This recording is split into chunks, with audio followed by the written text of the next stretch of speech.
Bonjour Gabriel, Bonjour Astou. nous venons d'échanger sur tes différentes expériences. Quel est le commencement de ce voyage? C'est commencé, ça fait une dizaine d'années, on va dire. Et quand j'ai quitté mon cercle familial, j'ai parti en vélo dans mon premier voyage, un vélo où je tombais sur la première communauté. C'était un lieu autonome, des vies simples. C'était un petit peu comme un réveil.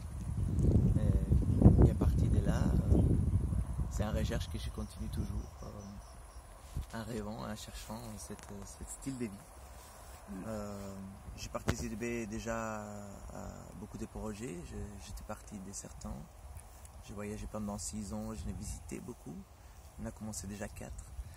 Et là, j'ai vu par exemple qu'il y a toujours un obstacle et que ça nous amène à quitter l'endroit ou que ça fait que l'endroit ça ne marche plus.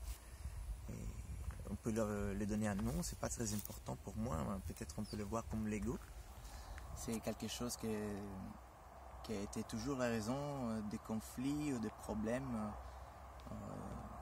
des attentes, qui fait que la communauté ça ne marche pas, que le projet il ne va pas.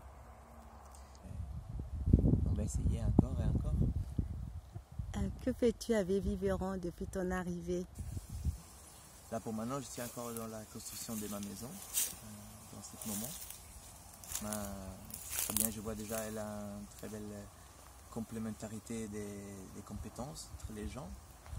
Et ça peut devenir une très belle équipe pour arriver à cette rêve. Qu'est-ce qui est important pour toi aujourd'hui dans ton chemin de vie? Qu'est-ce qui est important pour moi, pour maintenant, c'est déjà l'identification de cet obstacle et chercher toujours de les travailler.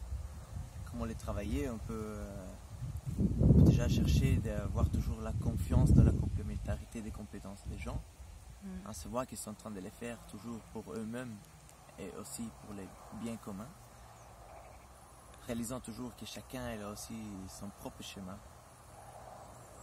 Et ça aide beaucoup à chercher de faire des cercles de partage, de parler de ces problèmes, de les mettre sur la table.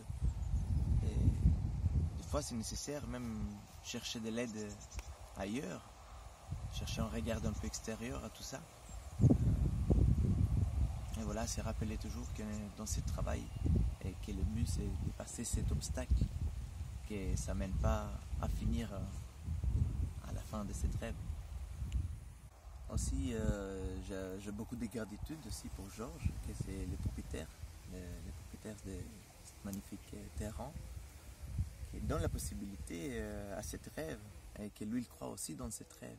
Et ça fait ça aussi encore plus spécial.